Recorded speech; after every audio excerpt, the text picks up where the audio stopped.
Welcome to another installment of our executive interview series. I'm Kevin Kermis, and today I am joined by Jay Dupreel, who is SVP with Slayton Search Partners.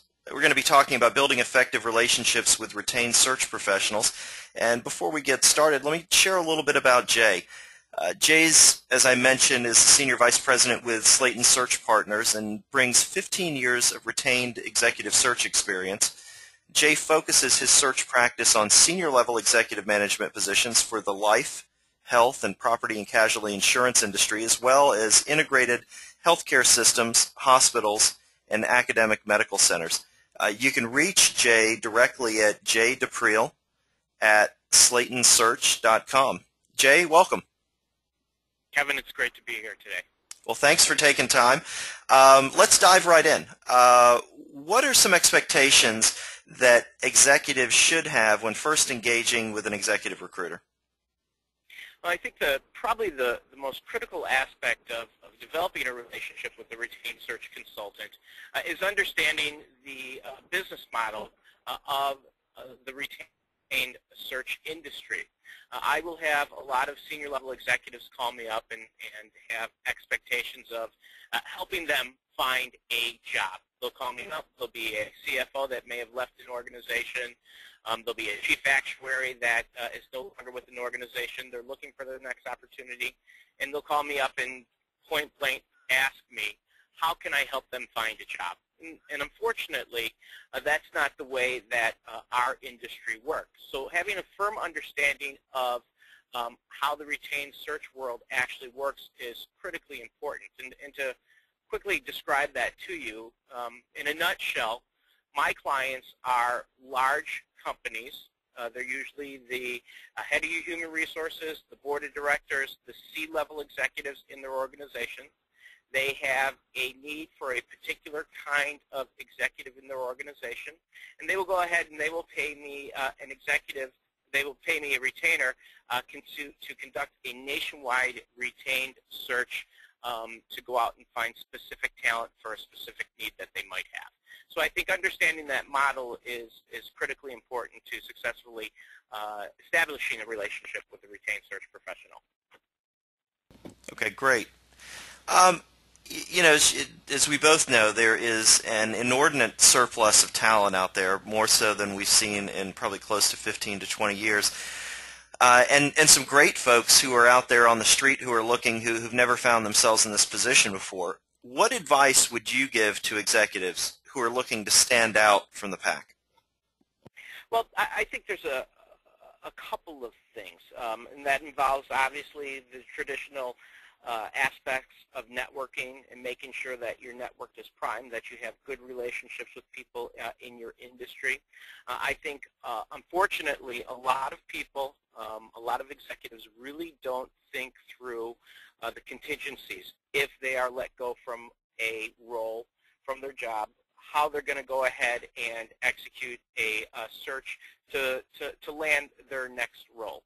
Unfortunately, people keep their heads down. They focus on what they're doing day to day when they're gainfully employed, but they don't think through what they're going to do if the day comes, and it will come for everybody, when they are released from their current position.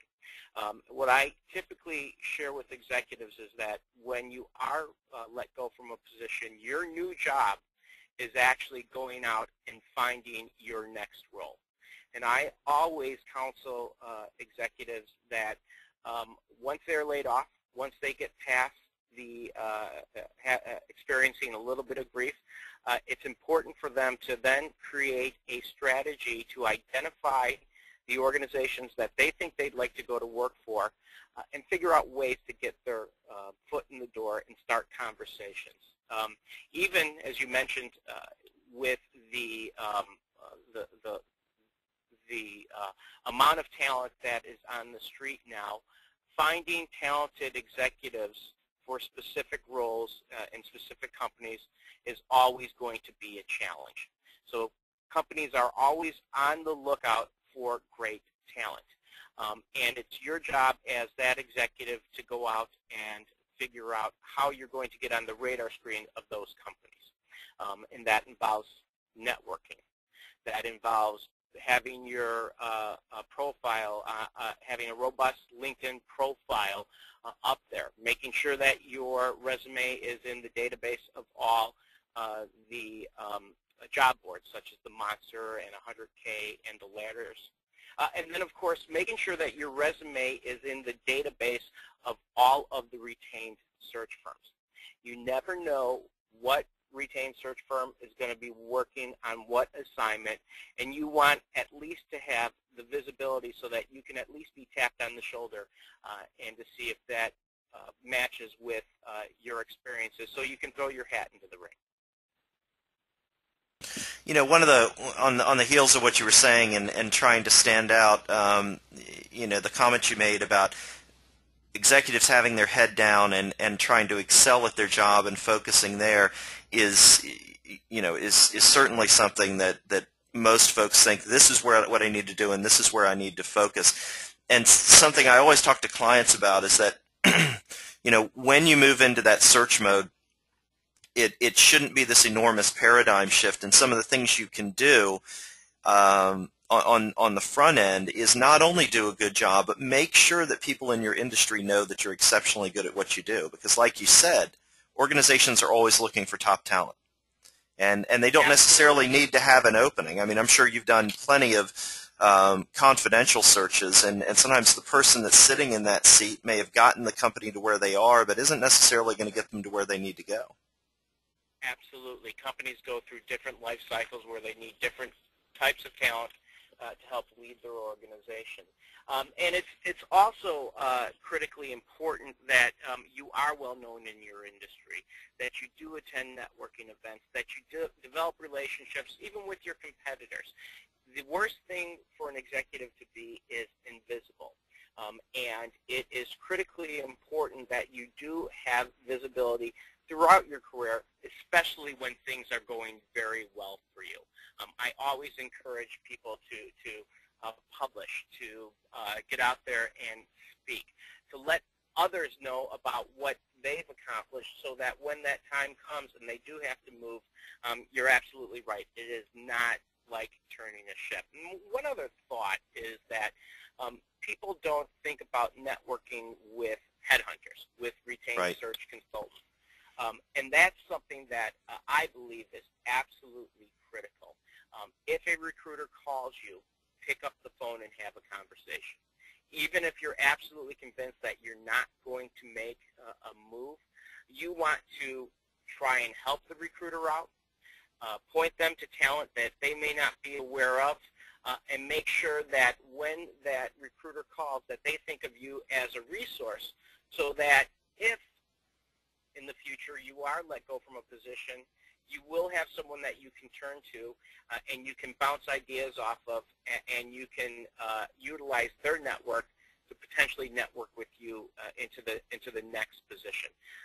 I have deep and long-lasting relationships with senior-level executives, and I've helped them through that process when they have been contacted by other search firms for roles that they're working on, and they've wanted to bounce ideas off of me about the recruitment process, about negotiating their compensation packages, and developing that long-term relationship with a search consultant is something that I think is critically important for smart executives to do.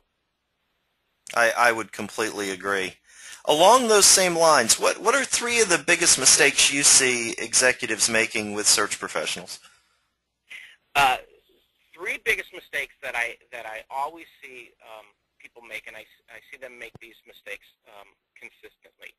One is only turning to the search folks when you need them. If someone calls me up out of the blue and I've never spoken with them, unless they are referred to me by somebody in my network, I am probably not going to pick up the phone and have a conversation with them unless they're a perfect fit for a search that I am retained on. The second thing that I see executives consistently making mistakes on is not having that visibility, not having that robust LinkedIn profile, not thinking that social networking is something for a 50-year-old executive and it's more appropriate for a 25-year-old kid coming out of school. We utilize every avenue to find our talent, whether that's our network, whether that's our database, or whether that's doing original research on the internet to find great talent. Again, going back to that aspect of being visible and not being invisible is critically important. And then third, unfortunately, not picking up the phone when the headhunter calls.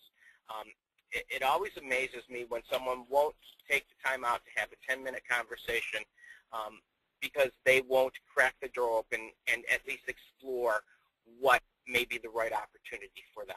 It may be an opportunity where they're able to get additional responsibility, a higher compensation base, but if you don't throw your hat into the ring, you're never going to have that opportunity. So that visibility, that relationship, that constantly thinking about what is the next move for me in my career, unfortunately puts executives and talented people in bad positions.